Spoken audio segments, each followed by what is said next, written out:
to Two Giant Goofballs, a New York Giants podcast. Are you a goofball that loves Giants football? If so, sit back and relax as we talk about the team that both excites and frustrates us so much. And now, here are your goofball hosts, Drew and Rob. Welcome, fellow goofballs, to Two Giant Goofballs, New York Giants podcast. I am Drew, joined as always by... me, Rob. Let's get this show on the road. We got a lot to cover. We do have a lot to cover. And guys, we promised to be a little bit better mood-wise today than we were yesterday. I only said a little bit, though. Just for the record. I did presents. I make no promises. Anything positive. It's hard to be positive right now. We're going to try. We got told we're a little negative, so... Gonna be a negative Nancy. It's okay. Some things are just worth being a negative Nancy here, guys. So we got some more news coming out of everything as far as post-game yesterday for you guys there. We got to go over injuries because, of course, it's not a Giants game without some injuries. We have a brand new Giant today, just signed a couple hours ago as well, guys. So we have hot off the press to go over. Yeah, breaking news.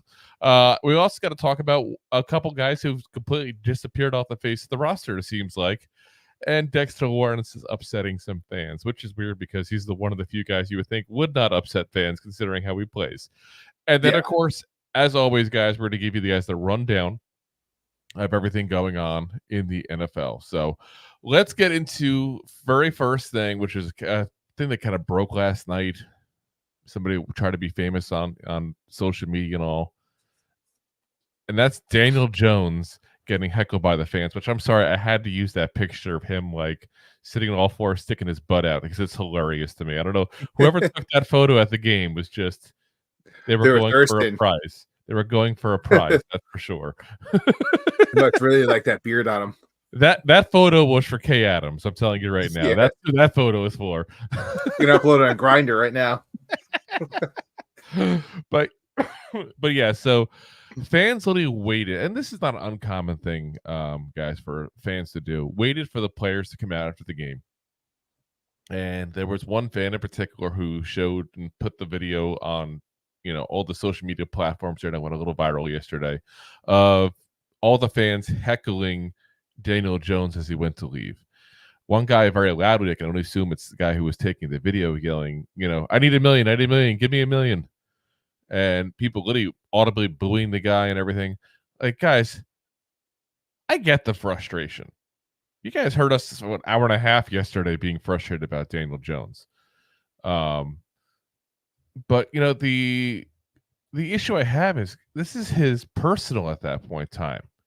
Like, he's leaving the office, guys. Yeah. And if this was Evan Neal, after the burger flipping comment, I would have no gripe with this whatsoever. But my issue is, guys, you don't think Daniel Jones wants to be a better quarterback? Like, do you not think that? Like, do you not think this is a guy who works his tail off, whether the results are good or not? He puts the work in, guys. Like, I don't think we need to go personally attack him. If you want to boo him at the game because you're upset about the way he's playing, that is 100% your right as a paying fan. Do it if that's what you feel the need to do. But when the man's just trying to go home, leave him be. That's a Jets fan move, guys. We're better than that. Imagine going out to dinner and someone that you saw at your work in the office comes up to you and your other half. Maybe you're out to dinner with your family, and they start talking business. Get out of work. Let the man be. Yeah, exactly. It's like there's so much to be upset at Daniel Jones for yesterday. I'm upset now that I have to defend the man. Especially after we bashed him for an hour and a half. Like, literally, of the 4 sacks they released today, that 3 out of the 4 sacks went on him. The other one went on John Runyon. A quarter of the pressures went on him. And this is all, the next-gen stats kind of stuff they're looking at now and getting everything out today. So, yeah, he played horrible, guys. Like, you have the wide receivers were like 4th best in the NFL on Sunday at separation. Like, there is no excuse for him to play the way he played. But that was over at that point. The man's just trying to get to his car. I think that's taking it a little too far. I do. Now, Nobody threw anything. I'll be very clear. No one threw anything. No one did anything that out of line where I'm like pissed about it. I just think we can be a little better than that. We can be upset about him and not take it out on him because the man has worked his tail off for this franchise. The results haven't been there. I'm not saying keep him going for year 10. Like, we're done. We want him gone. But you can do it with some class and appreciate the work the guy put in and just say, hey, it just didn't work out. You know, it's kind of like a relationship. It's not you, it's me. Like, it didn't work out. Like, we're done. That's where we're at with this guy. And you want to get pissed at somebody, guys? You want to get pissed at somebody? Get pissed at Joe Schoen. I'm being serious right now. Like, I'm starting to become, the last couple of weeks here, less and less a fan of Schoen. We talked about the show last night, so I don't want to beat too much of a dead horse in this whole thing. I was going to say. But blame Schoen for not bringing in real competition, because that's the reason we keep trotting this quarterback out who has no right starting in the NFL. That's the reason why. That's not his fault. It's not his fault they gave him a $40 million a year contract. Hey, Rob, will you sign up right now for $40 million to go play starting quarterback for the Giants? Hands down. Damn straight you would. So would I. Shoot. I'll take half that money. You would. He's a bad quarterback. He has no right starting in this league, but he's not a bad person. And you have to be able to separate the two. He's always been a class A guy. 100%. Think about all the crap he's taken here from this franchise. You know, and again, put him in a bad spot to begin with because we drafted him way too early. But we put him in a bad spot. Not once had this man done anything that makes this franchise look bad. Not once has he shown any frustration with the way the fans have treated him at that point. And again, at the game, you're more than willing to say you should be able to do and say whatever you want at that point there. Obviously within reason, don't threaten the man's life or anything crazy. But booing him, saying you suck, whatever, do it if that's what you want to do. But afterwards, it's done. It's over, guys. Let it be. Let it be. Whisper words of wisdom. Let it be. Let it be. Just say it. We got one more topic with Daniel Jones here, and then we're gonna try to move off Miss Best because it's just gonna piss us all off. Let's be honest here. We got to talk about the fact that Daniel Jones is still QB number 1 because there were some people wondering, is he going to be QB 1? We got DeVito there propped up, ready to leapfrog him there, literally going to leapfrog him based on that position he's taking in that picture. Listen, guys, I want to be done with Daniel Jones. Rob, I'm pretty sure you're on the same ballpark as I don't want to speak for you. After what I saw yesterday, yeah. So we're both done with Daniel Jones, guys. But how bad of a look would it be for the Giants? And it's easy for us to sit there and say this kind of stuff, but how bad of a look for the Giants would it have been to say, okay, we had one game, he looked bad, we're done, we're going to rip up the sheet of paper and redo our entire team plan for the year? I don't agree with the move. I'm done. Like I said, move on. But I understand to a certain degree why the Giants are going, you know what, we got to give this guy another shot. Especially because Joe Schoen didn't do his job. We have nobody decent behind him. Correct. Oops, did I say that out again?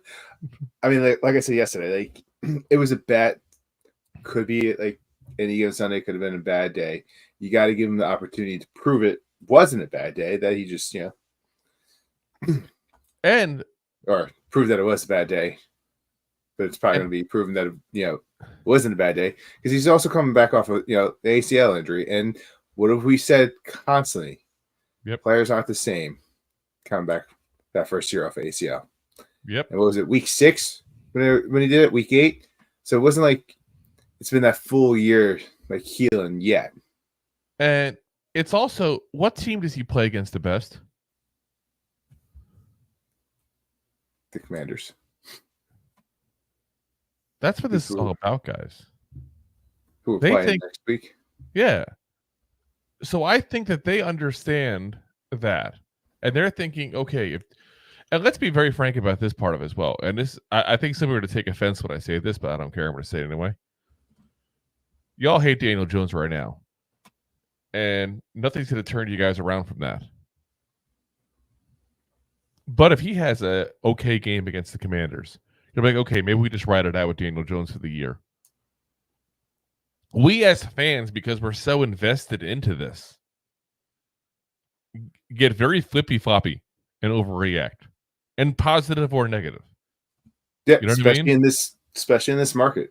And that's not all the time. That's all the markets. I feel like I guarantee you right now that if you go to and if anybody happens to be from Chicago, or if we have a resident Bears fan in here, Okay. I guarantee you Chicago radio is flipping out about Caleb Williams right now too. All I'm saying is, but they definitely don't sound like DJ Hay right now. All I'm saying is that I think that's what they're hoping. I got to be honest, say that's not what I'm hoping. I'm hoping, and this is going to sound really bad. I'm hoping whoever he is who he's going to be. Like, I don't want a fluke one good game, and then we're keeping on to this guy for another 5-6 weeks because, we had that one game against the Commanders. And that's my concern, because, guys, we'll talk about the games in this week later on, but Baker Mayfield looking all freaking pro against the Commanders. Yeah. I mean, Baker Mayfield, we talked about him last year. At least I did. Yeah, you're pro, Baker. I always say he rides off the first 6 weeks pretty solid and then falls off the wagon. I'm not saying pro Baker. I think Baker is a legit NFL quarterback. I don't think he's a all pro. I don't think he's a great quarterback, but I think he's an average starting quarterback in this league. Yeah, about that. But he looked way above average against the Commanders. And that's my concern, is that if he does really well, then what's going to happen is they're going to look at that as a reason to keep him. Yeah, but it's really nice too, because week 3 we played the Browns and it's bringing us right back to reality. Oh my God, dude. And that's part of my other concern. And this is a very particular, popular tactic that you see in a lot of these scenarios. Let's say hypothetically Jones sucks against the Commanders, which, let's be honest, we're probably expecting that at this point. Would you really want to throw somebody into the fire against the Browns for their first start? No. I think we're destined to have a couple weeks of Daniel Jones, because you got him and after the Browns. I think it's the Cowboys. That's about right. I'd have to look, at what we got going on here, but I'm pretty sure that's what the schedule goes. So if we got them after that, yeah, Cowboys right after that. Cowboys, Seahawks, Bengals, Eagles. Like, guys, we're about to hit a little gauntlet here. I mean, granted, the Bengals just lost to the Patriots, but yeah, well, it's week 5 against the Bengals. That's when they start playing a little better. So, yeah, I'm just saying, like, this is supposed to be the easy games, guys. I think what I'm probably hoping for, and again, this is going to sound bad, but this is me trying to think what I think is best for the team long term. What I'm hoping is the Giants win, obviously, on Sunday. I want the Giants to win no matter what. I'm a Giants fan first and foremost. But I want them to win despite Daniel Jones, if that makes sense. Yeah, listen, he doesn't have to. The game, they say, let's hold on to Daniel Jones forever. Like, yeah, listen, he doesn't have to throw great. Like, if he throws for 215 yards, 220 yards, like, it's not a great day, but I mean, that's good for him. Yeah. But that's the problem. I'm tired of that. That's good for him. I'm tired of that. Well, that's what I'm saying. Like, after being terrible, like, we deserve better. We deserve better quarterback play. We do. We have the talent. We have the talent around him. Like, it's like, how many times we talked though about we have to support the Giants players. We have to root for them. I feel like it's gotten to the point where I almost can't root for DJ. And I root for him as a person. I hope whatever he does the rest of his life is wonderful and he has a great, career after football, whatever. Like, I don't hate him. I really don't. And that's part of the issue with this, is he's a nice guy, so I don't hate the guy. But I can't deal with this guy as my quarterback anymore. Yeah, it's just... Listen, if we talked about yesterday, if we picked up like Winston, which he's probably gonna be starting for the Browns. the way Watson looked, yeah. Yeah. So let's be real there. But he's Browns are probably get rid of him. Like, There's no one else out there. Like, we got to root for him. But like, there's always somebody. Listen, there's always somebody. It's just about the option may not be good. Like, I'm going to throw a name out here right now for you guys. Mike White. Remember him with the Jets a couple years ago? Yeah, he had a couple good games. Then, like, I'm not suggesting he's going to be great. And I'm not looking for great because I don't think you're going to find great. Tannehill's not going to want to come here. He wants to play for a winning team. Winston, after what Watson threw up there against the Cowboys, probably isn't going to go anywhere, at least until they get a little more confident in the position. You're going to have to pluck somebody from a practice squad. And Mike White is a guy who at least is not afraid to chuck the ball. He's not great. Don't get me wrong. He's not great. We're not going to win anything with him. No. But we're going to win more with him, I think, at this point with DJ, because at least he's not afraid to throw the ball. Because neighbors might just be that receiver that you just chuck the ball and he's going to make things happen. Mike White will chuck the ball. And probably will chuck it right to the neighbors. Yeah. Like, oh, okay. Like you said, we'll see what's going to happen, guys. We're all hoping for the end to this telenovela that is DJ here as a starting quarterback, but it's not going to be this week. So hold on tight. We got another week to go. Let's see what happens. Deb says Drew Lock is not afraid to fling it downfield either. We'll see. Listen, I'm not a Drew Lock fan. I've said it before plenty of times. I will take Drew Lock over DJ right now. I will take it. Yeah. Let's let him and DeVito fight it out for that starting job. And may the best man win. All righty. Enough of Daniel Jones. We can talk all day about Daniel Jones. We did that yesterday. Let's talk about more great news. Giants injuries. Yay! Oh my gosh. Yeah, we got a lot of injuries, guys. It's not a Giants game without a lot of injuries. So let's talk about them here. So Brian Daboll met with the media here today, and went ahead and went over a few things. So Nick McCloud has a knee injury. He's currently day-to-day, but he also could be week-to-week where he could miss a few weeks. But he also could be back next week for all we know. So we'll have to see how things progress during the week with him. Wide receiver Darius Slayton has been placed in concussion protocol. So he had a concussion into the game. Explains why you saw just a little bit of Jalen Hyatt towards the end of the game there. Kick returner Gunner Olszewski re-injured his groin on warm-ups on Sunday. Will be out for weeks. Daboll said he was clear to play on Sunday, but re-injured himself during those warm-ups there. So that's an interesting topic to talk about because there was issues again with the kicking. What is it with us and the kicking and the punt? Why is special teams like that, like just returning a goddamn kick, such an issue? And good question. It just seemed like when Gunner Olszewski got hurt, there was no backup plan. It really just didn't. And that's kind of scary because you knew the guy was hurt. You knew the guy was questionable to even play the game. And it just seems like they didn't have a plan. And they're just moving people in and out of there. That's a little scary. I mean, I backed Daboll yesterday because I still think it's hard to judge a coach when he's got such bad quarterback play. But that's a Daboll move right there. That's a mistake with him, and that's with Shane as well, because that's a conversation the two of them share as far as what they do with the roster. Guys, we didn't even have a full roster for this game. Like, we had open roster spots because of the way things worked out. Like, that's bad. It's very bad. That should never happen. That should never happen. Linebacker special teamer Carter Coughlin has a pectoral injury. He's going to be out for months. I'm also hearing rumors that his year might be over. That it's that kind of injury. But they haven't said that yet from the Giants. They're saying months. In the game, did not play was linebacker Micah McFadden, who had a groin injury, and Evan Neal, who's still nursing that ankle injury and his feelings. So all those feelings.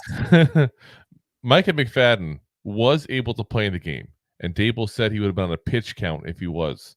But the plan was going in was to have Darius Slayton go ahead and go in. If he's playing well, then they would keep him in longer and take it from there and figure out what they're going to do with McFadden based on that. So that's a good sign that McFadden didn't come in at all then. Yeah. I mean, obviously, Darius Slayton got the interception. He was definitely in on a few plays. He got in the backfield once or twice. I saw him back there. So, listen, for a guy who was a late-round pick, You know, maybe this is the gem. I asked yesterday who was the gem that Joe Schoen had. It's one game. I'm not going to call him. I'm just saying for a first game for a late pick, that's not a bad day. Yeah, you can say it. He's a diamond amongst the rough. Diamond in the Ryman in the rough. Only we're playing with quartz. Yeah. Let's get into something more positive, I think. I think this is more positive. Oh, yeah. We got a new Giant. We got another person that's a glutton for punishment.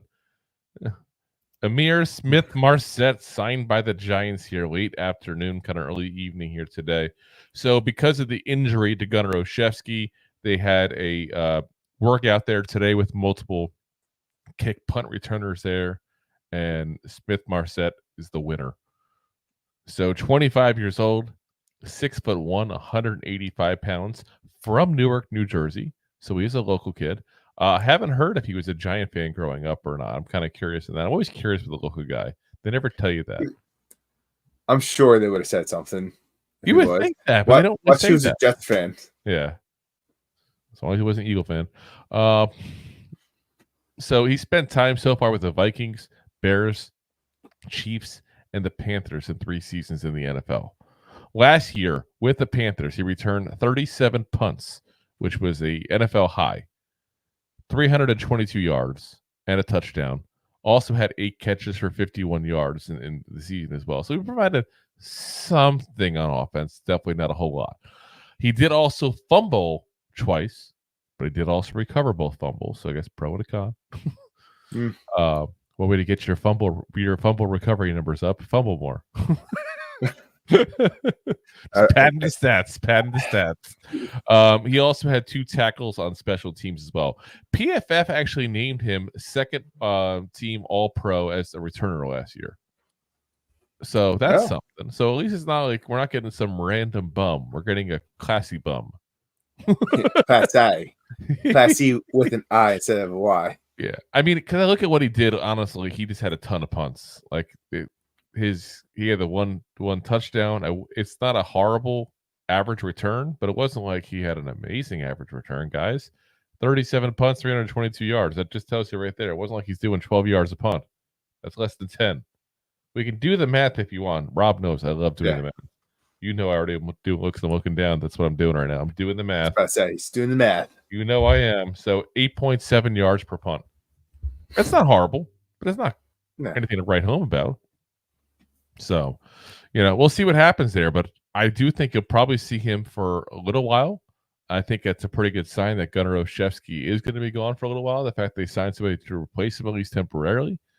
But I think when Gunner comes back, you take a spot right back. Unless Smith-Marset does something crazy that we're just not aware of. So, only time will tell. Yep. All right. Let's put an APB out, guys. Yes. Because where did he go? Where did Isaiah Simmons go? He's missing in action, guys. Isaiah Simmons didn't get a single snap in the game, guys. All this talk. I remember Giants fans all excited last year we got him. Ooh, we're going to fix him. Ooh. Yeah. This guy's the second coming of Lawrence Taylor. I don't know. They didn't go that far. I was about to say, I went that far. I'm just saying, like, people act like we were getting a really, really good player. Oh, we're going to fix him. The Cardinals just didn't know what to do with him. As if our coaching staff knows what the hell to do with them. Oh, yeah, we're great at developing players, guys.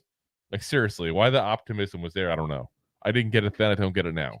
But, yeah, not a single snap, guys. Daboll was asked about that. He just said they went to side with Dane Belton to go at the money position instead of Simmons.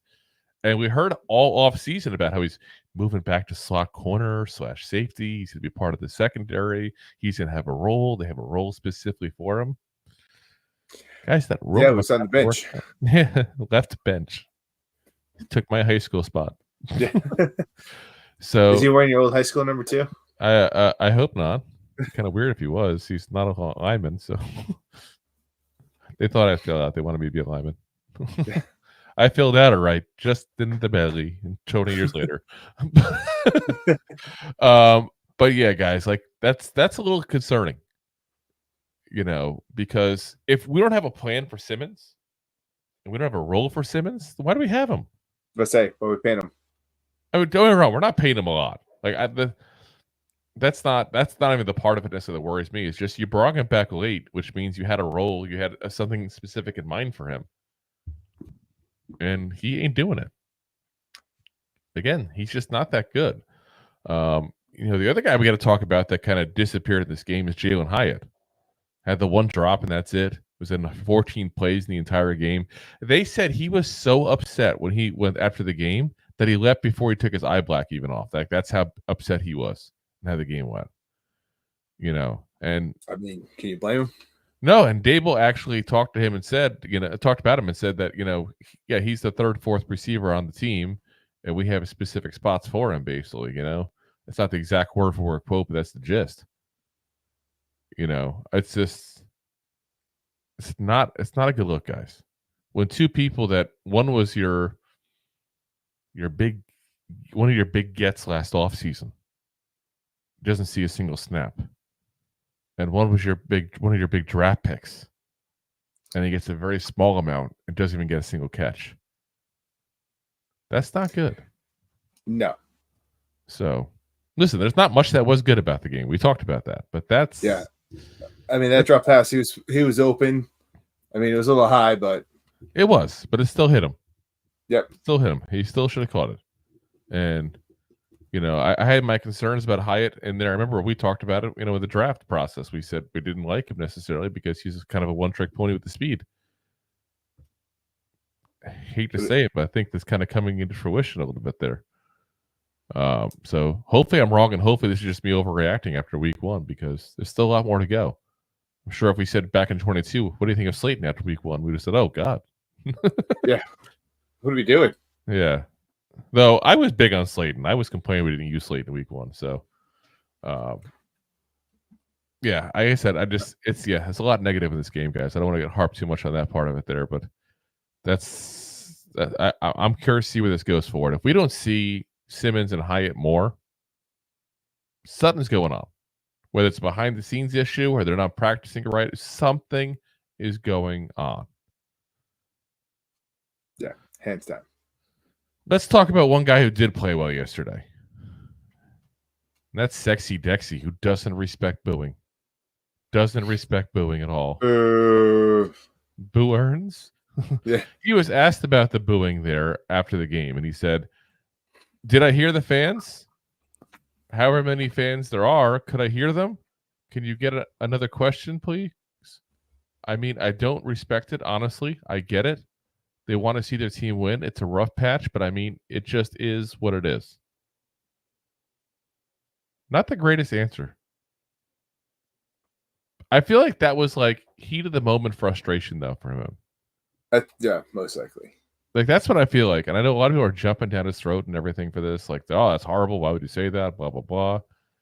That's what I feel like. I feel like this is 100% him just, like, venting. And there ain't nothing wrong with that, guys.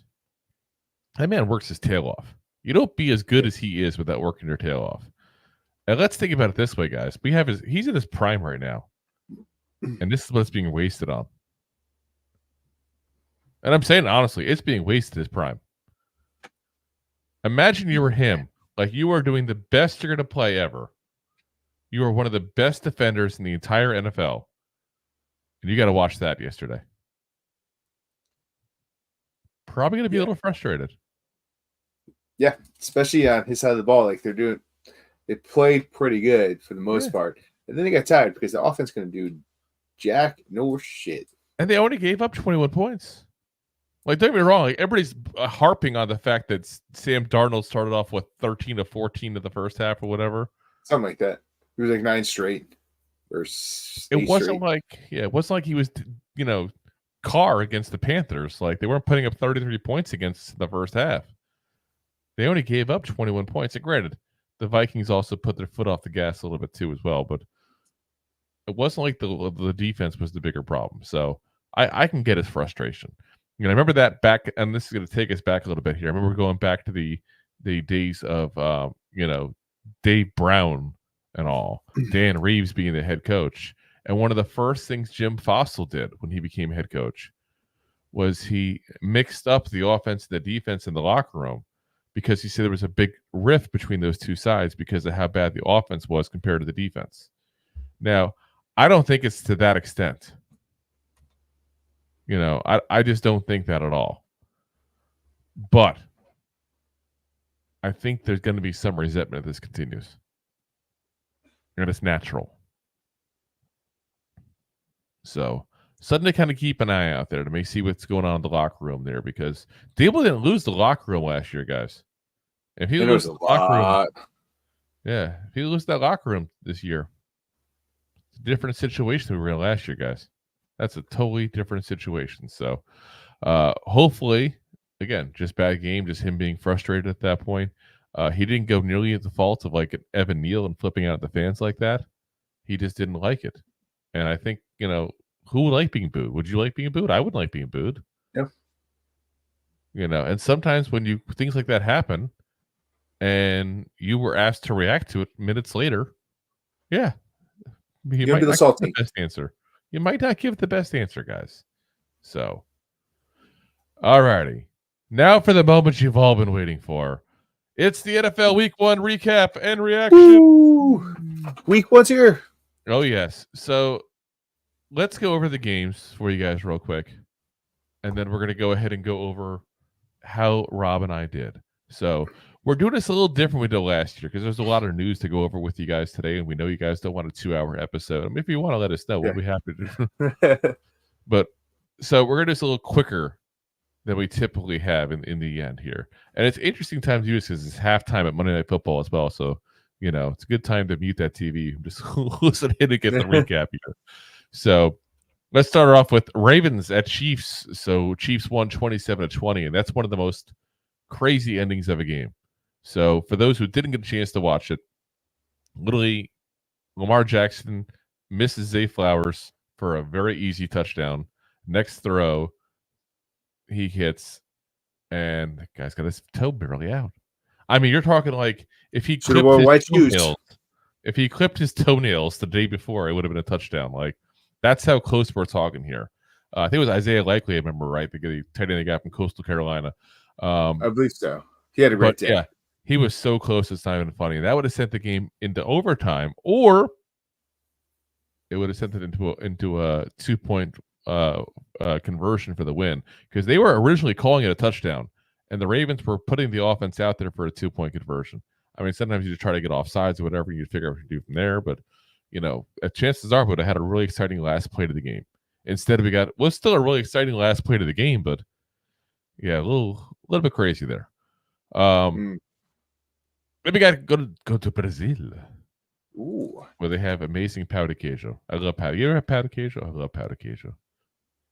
I'm probably not pronouncing it right. It's that cheese bread they make. It's so good. It's so good. Yeah. Anyway, Eagles win 34-29. The Packers basically just let Saquon score more points than he did for the Giants all last year. I felt like 3 touchdowns for Saquon in his debut. I watched that game, and it's pretty much like the Packers want to lose that game. Yeah. You got the red zone twice the first 2 drives and just settled for 2 field goals. Well, they didn't just lose the quarter. They lose the game. They lost their quarterback, who's now injured as well, going to be out for a while. MCL is 36 weeks. A lot of Eagles fans also talking trash because of the touchdowns. Listen, guys, we said it from the get-go. Saquon's going to look good this year for him. It's when he's 30 years old and you're paying him $19 million. That's when he's not going to look good, because that's where the contract is scheduled. He's going to pay him. You're going to pay him when he's 30 years old, $19 million. Not going to go well. The blowout of the week here wasn't the Giants and the Vikings after all. It was the Saints 47, Panthers 10. Saints were literally up 33-3 at halftime. Ooh. Which are lacking.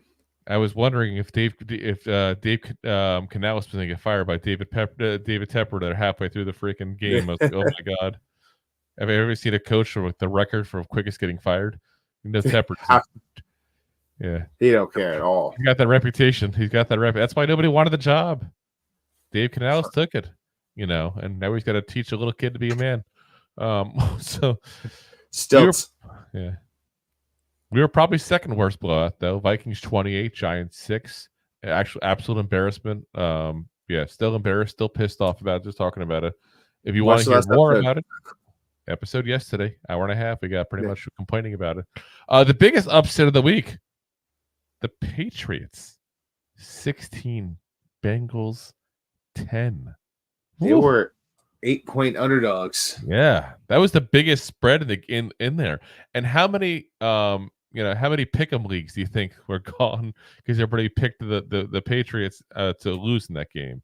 Oh shit! Let me check. Yeah, you know it. That's like, I guarantee you, like half the pick'ems are gone because that was the obvious one for most people to go with. Though I will always give people this advice. We didn't talk about this pre-hand, so but I would have said it still. I promise. You always get whoever's playing the worst team from the prior year, and that would have been the Saints and the Panthers this time. Because the worst team, they may be better, they can't be great overnight. It's not how the world works. Steelers 18, Falcons 10. So Justin Fields ended up playing instead of Wilson due to an injury. Wilson was listed as the emergency quarterback, the third quarterback that was not active for the game technically, unless, two quarterbacks get injured ahead of him. Yet Russell Wilson was still on the sidelines in full pads and everything. That was just weird. Ready to go. Like, why are you doing? That's rad. He was still on sidelines. Like, that's rad. Now, the Falcons offense just couldn't get anything going whatsoever. So that's what just saved the Steelers from bad quarterback play they had all around. Yeah. Drake London got me on fantasy. So thanks a lot, bud. Yeah. We talked about this game here being a fun game, and it definitely was a fun game. Texans 29, Colts 27. A really close game, like we said it was going to be. Divisional rivals, but in the end, Texans are a better roster. So, they're going to play them close, the Colts are, because they play them so often. It's a good rivalry, but Texans are a better team. Almost an upset at certain points, that's for sure. It was the Cardinals and the Bills. Cardinals ended up losing. The Bills had 34, Cardinals 28, and Cardinals were leading for a good part of this game, even, guys. This was like, whoa, like, what's going on over here? And then Josh Allen, really slow start. Yeah, he just balled out, and the Bills pulled out a win there. Yeah. One of the most boring games of the week was probably one of those overhyped games of the week as well. Titans Bears. The Bears win 24-17, and Caleb Williams, guys, look bad. Bad. It's his first week. I'm not going to sit there and say the kid's done. He's crap. I still say that we said we didn't like him as much as everybody else, but one game. The defense and special teams, though, scored all the points. It wasn't even the offense. That's the scary part. They bailed them out. Yeah, Caleb Williams did not look good at all. And honestly, a lot of it's almost like a Giants problem, is their offensive line just looked horrible. Like, that was not you got to protect this kid. And I did think that was a little odd in the offseason. Like, let's go get more receivers. Like, why don't you get an offensive line and protect your quarterback? You already have DJ Moore, but they just... No, we're good. We're gonna keep on going there. He only had 93 yards and a quarterback rating at 55.7 of the game. Very Daniel Jones-esque kind of game for him. So, Dolphins 20, Jaguars 17. The game that was definitely a little closer than we thought it'd be. The big news, though, wasn't even the game. It was Tyreek Hill getting detained by the police going into it. So, did you see the video with the police yet? The badge cam came out just like an hour ago. Yeah, I didn't get a chance to look at it. I saw the video. I sent you the one video from the fan up inside. Yeah, I saw it yesterday as well. So basically what happened is, I guess they didn't show him what he was doing to get pulled over, but they said later on he got pulled over for speeding. The cop went up to his window, went boop, boop, the window like they do when your window's up at that point. Especially he had like full-on tints, like you couldn't see anything inside. So they go boop, boop, and he rolled down the window to tell him to stop hitting his window basically, and put it right back up again. So there was definitely instigating this part. And listen, guys, I don't hide my distaste for him because of some of the things he's done, domestic violence and all the kind of stuff. Like, he's not a good guy as far as I'm concerned. But what the cops did next is just absolutely insanity. They literally, like, when he dropped his window down a little bit, the guy literally put his arm in, lifted up the door at the Lambeau door, lifted up the door, and yanked him out, put his knee right in his back, handcuffed him, then moved him over to the curb. When he wouldn't sit down, they literally hit him in the back of the knee at that point to make him sit down. Like, listen, guys.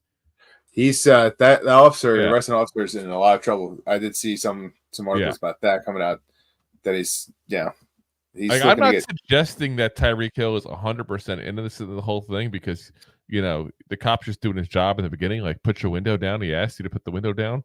It's not hurting you in any way, shape, or form, and it makes them feel safe. Same as, people say when you get pulled over, put your hand on the steering wheel, whatever, so they understand that bad's going to happen to them. But, dude, that's like, you took it from, like, way farther than it had to go. Turn it up to 11 real fast. And you know what's the crazier part about this? Was like one block away from the game. Like, don't tell me you didn't know who this was. Yeah. I have Tyreek Hill in 2 of my fantasy football leagues this year, and I saw that video come out this morning and went, 2 teams down the hill. There's a lawsuit coming. They're telling you right now, there's a lawsuit coming from that. And it's not unwarranted. That was excessive as hell.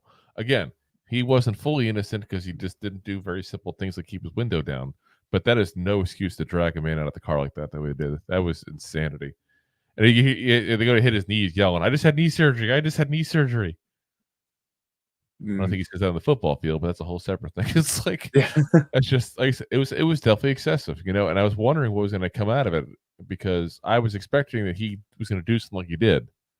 I didn't think the cops would go as far as they did in that. That's crazy, guys.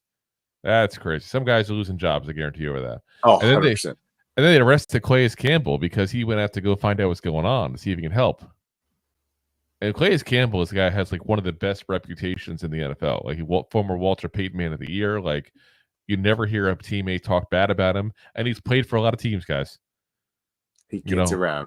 Yeah, like he's Jaguars, Ravens, Falcons last year. Didn't he start with the Broncos? I want to say. Sounds about right. I'm trying to remember. He's been in the league for 40 years now, so it's like trouble. I say that he's younger than I am. Arizona, that's what it was. Yeah, Arizona. It was with Dan Marino. He played 9 years with Arizona, which is most people's whole careers. And then there's 3 in Baltimore, 3 in Jacksonville. 3 in Jacksonville, 3 in Baltimore, and then Atlanta, and now Miami. But like I said, crazy scenario. More will be coming out of that, that's for sure. And it's sad we're talking more about this than the games. let's go back to the games. Anyway, Jaguars, like I said, kept it really close. Tyreek Hill had a huge touchdown in the game, which was the difference. As like I said, they won by a field goal. And the touchdown Seahawks 26, Broncos 20. Bo Nix looked really bad. And as Giants fans, we know we're very experts on bad quarterback play. That was bad quarterback play in that game, guys. Yeah. But overall, overall, that's again, rookie, trying not to lambast him too much there, but yeah, wasn't a fan to begin with either on that one. Chargers 22, Raiders 10. The Harbaugh era starts off with a win there. And you saw exactly what we talked about, lower scoring, not trying to go for the 30, 40 points kind of thing. They're going to be a different Chargers. This ain't your mama's Chargers here.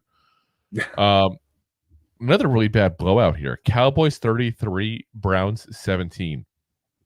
And the question you got to ask yourself after the game is, were the Cowboys that good or were the Browns that bad? And it's probably a combo. Is it the same defense of last year?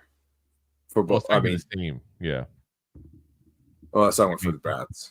Oh yeah, for the Browns, yeah. I mean, that's just we talked about it before. Like we're a little worried about starting a different quarterback with the Browns coming in week 3, but hell, maybe we should be so worried. Yeah, with the Giants, we should be worried.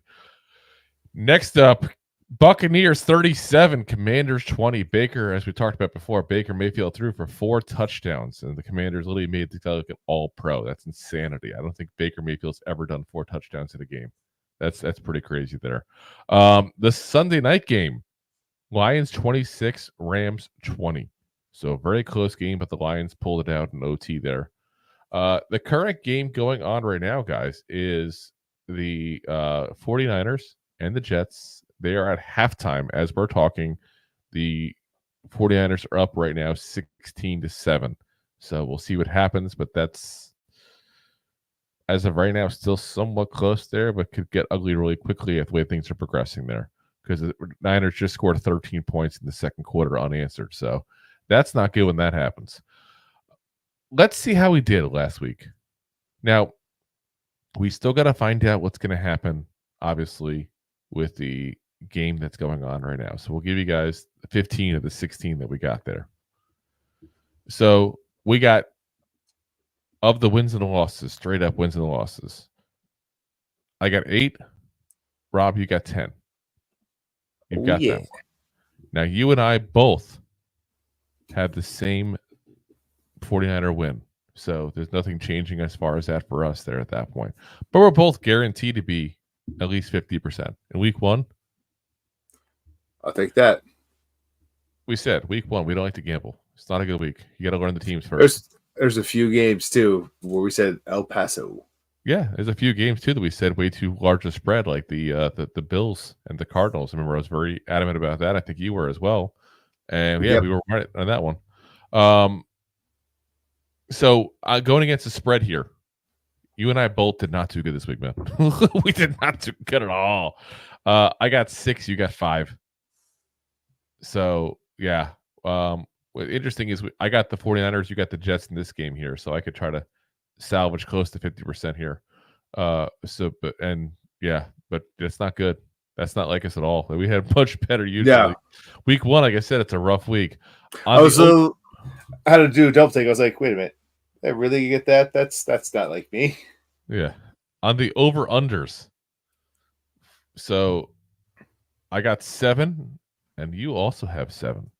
So we're tied up there. Again, we have a difference this one here. I got the Jets. I got the over.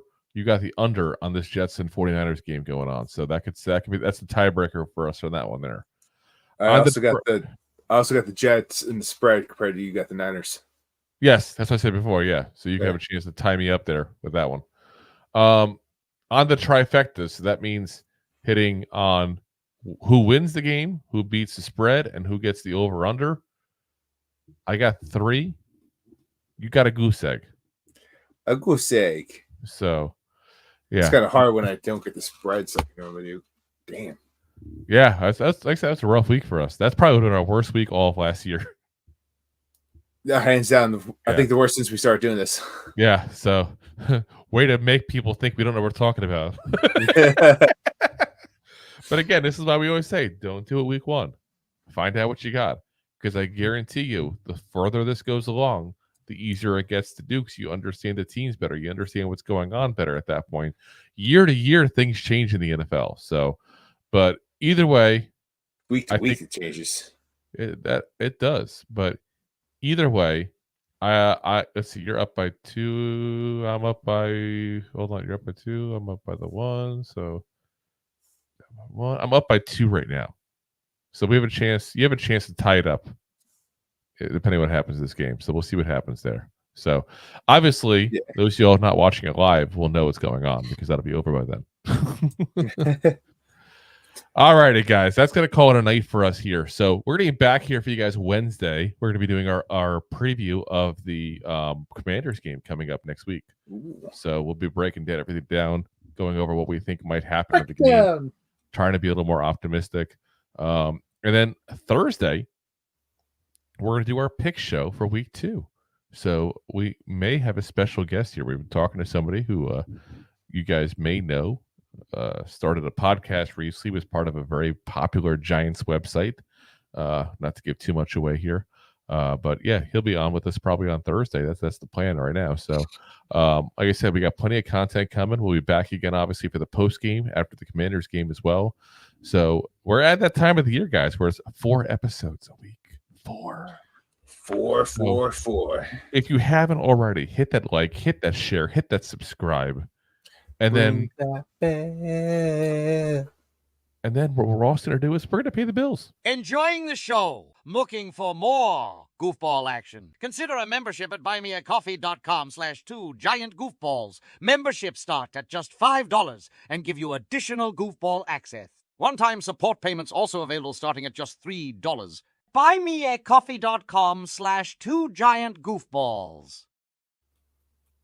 All righty, guys. So as always, we are live on YouTube, Facebook. I almost said Twitter again. We're not on Twitter now because we don't want to pay Elon his blood money. His blue money. Twitch. We actually did go live on Instagram today. I put that up today. So, and of course, as always, LinkedIn profile. Oh, yes, it's Rob's favorite. Best place, though, is, of course, YouTube to go ahead and follow us on, because we also break these things down for you guys and have individual segments, so you get more content than ever on YouTube. So, as always, we're available the next morning. We usually 5 a.m. Eastern. We post that for you guys on the episodes there on the audio versions. That's on Spotify, iHeartRadio, Apple, Amazon, all the big ones there. So if you haven't, if you like podcasts audio-wise as well, hit that. If you like video and you're listening to us on audio, hit that as well. If you just want to make us happy, hit all the good buttons. Smashy, smash, smash. Smashity, smash, smash. Like that cat and the keyboard meme. Yeah. All righty, guys. We'll see you guys again Wednesday night. Appreciate you guys listening. And as always, chins up, Giants fans. And as always, go G-Man! Thanks for listening to Two Giant Goofballs, a New York Giants podcast. We appreciate your support. Thanks so much. Please, I'm begging you. Please.